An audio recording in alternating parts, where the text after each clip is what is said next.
Three, two, one. Assalamualaikum dan salam sejahtera semua.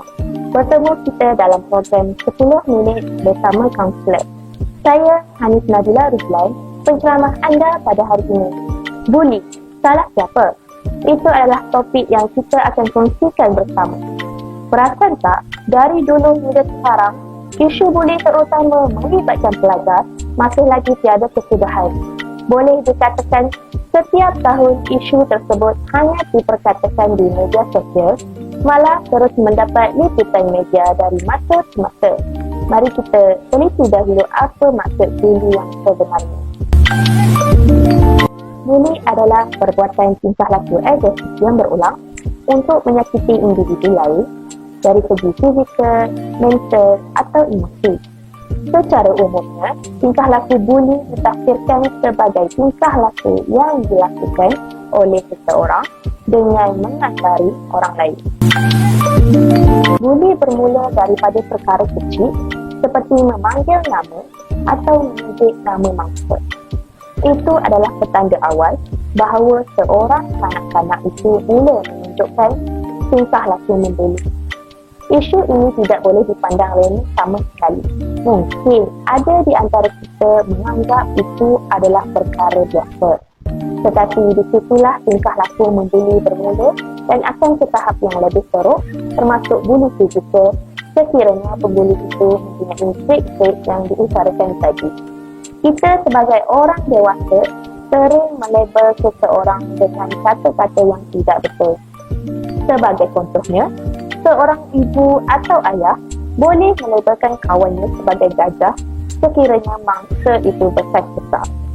Apabila seorang ayah pakai label gajah di hadapan anaknya, secara tidak langsung, ayah itu telah mengajar anaknya untuk menunjukkan tingkah laku membuli dan anak boleh menggunakan pendekatan yang sama di luar rumah. Salah satu faktornya ialah kurang keyakinan diri. Individu yang suka membuli adalah individu yang kurang keyakinan diri dan juga penghargaan sendiri. Sebenarnya, mereka adalah individu yang lemah dan untuk mengatasi perasaan dirinya adalah seorang yang lemah, mereka akan mencari jalan alternatif untuk nampak lebih yakin dan buli adalah salah satu cara membuatkan mereka adalah individu yang kuat. Seterusnya ialah pemikiran yang bias. Individu ini sering dikaitkan dengan masalah penghayatan kognitif, iaitu pemikiran yang bias. Mereka sering beranggapan bahawa mereka perlu menghargai orang lain dan sekiranya mereka berbuat demikian, mereka menganggap mereka adalah kuat dan orang lain tidak akan membuli mereka. Empati dan simpati yang rendah juga adalah salah satu punca membuli. Dalam erti kata lain, mereka tidak mempunyai belas kasihan terhadap mangsa. Mungkin cara mereka dibesarkan menjadi salah satu faktor mengapa mereka mempunyai tahap simpati dan empatinya rendah. Mereka yang mempunyai tingkah laku antisosial juga berkemungkinan boleh terjebak dalam dunia pembulian. Antisosial adalah satu tingkah laku di mana mereka suka membuat atau menunjukkan tingkah laku yang bertentangan dengan norma, termasuklah melanggar undang-undang. Faktor yang kelima ialah pernah menjadi mangsa dera. Pembuli juga mungkin adalah mangsa penderaan atau buli sebelum buli. Mereka adalah individu yang pernah dibuli atau didera dan mereka menganggap kini tibalah giliran mereka untuk membuli yang lain, iaitu kita boleh panggil sebagai the cycle of bullying. Hubungan kekeluargaan yang lemah juga adalah salah satu faktor yang lazimnya individu seperti ini adalah daripada keluarga yang mempunyai kurang hubungan kekeluargaan. Mereka adalah individu yang dibesarkan oleh ibu bapa yang terlalu tegas atau terlalu memberi kebebasan atau keluarga yang tidak mengindahkan tentang individu ini. Antara ialah buli fizikal.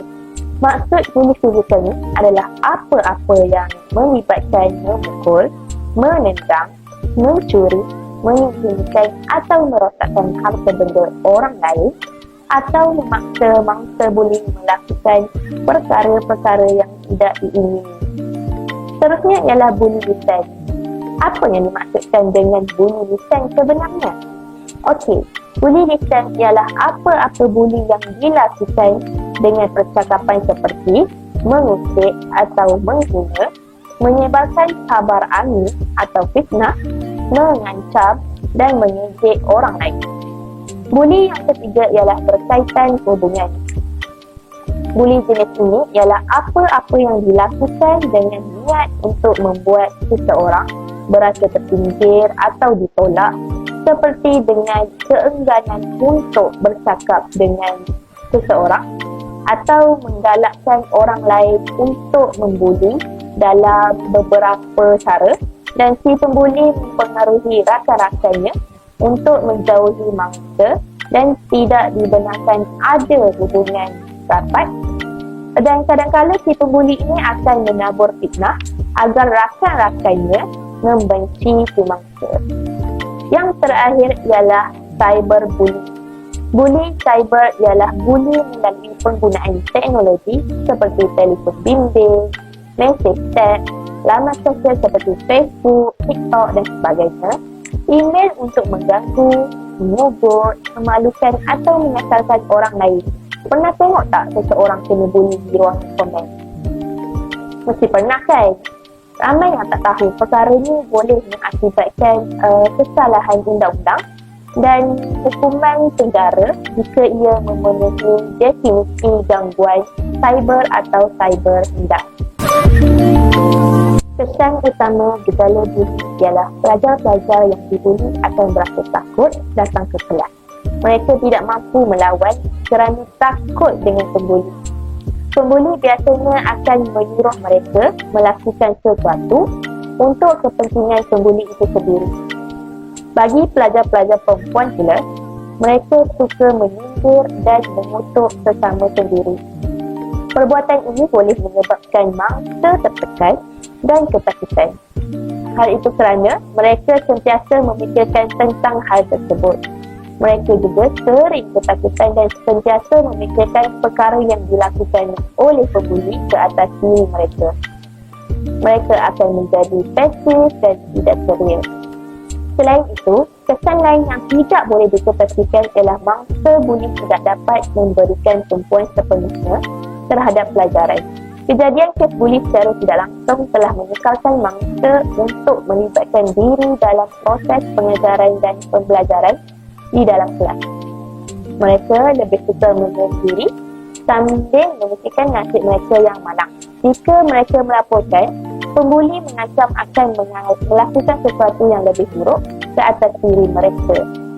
Gejala buli yang keterlaluan boleh menyebabkan mangsa buli bertindak untuk membuli diri bagi menamatkan penderitaan yang mereka tanggung.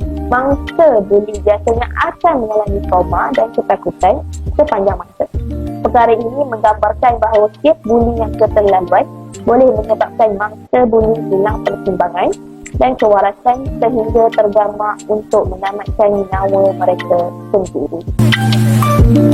Peranan utama yang perlu dimainkan ialah ibu bapa sendiri. Sila luangkan masa selama 5 hingga 10 minit setiap hari untuk tanya apa yang telah berlaku di universiti sebaik saja anak balik dari rumah. Sekiranya mereka teragak-agak, sila bawa keluar dan bincang dari hati ke hati. Sila yakinkan anak bahawa kita mampu membantu mereka dan jangan sesekali marah, menuduh atau menyalahkan anak kita sekiranya mereka dibuli.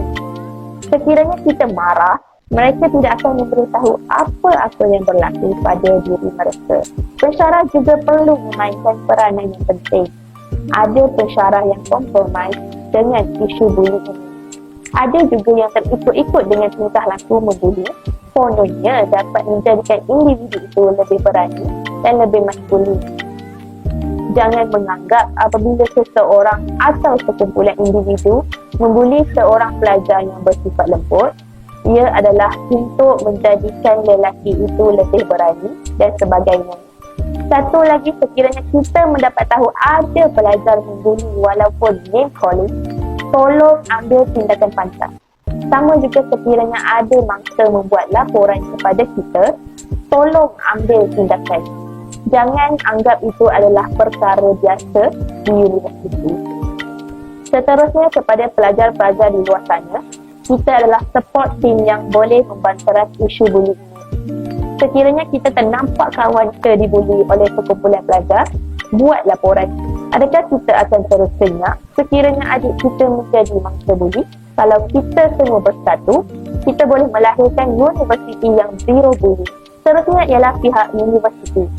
Salah satu langkah yang boleh diambil oleh pihak universiti adalah mengadakan kempen zero bully. Pihak universiti boleh menjemput pegawai perhubungan yang terdiri daripada pihak polis untuk memberikan ceramah secara berkala. Pada semua yang sedang menonton video ini, marilah kita berganding bahu untuk membanteras isu bullying.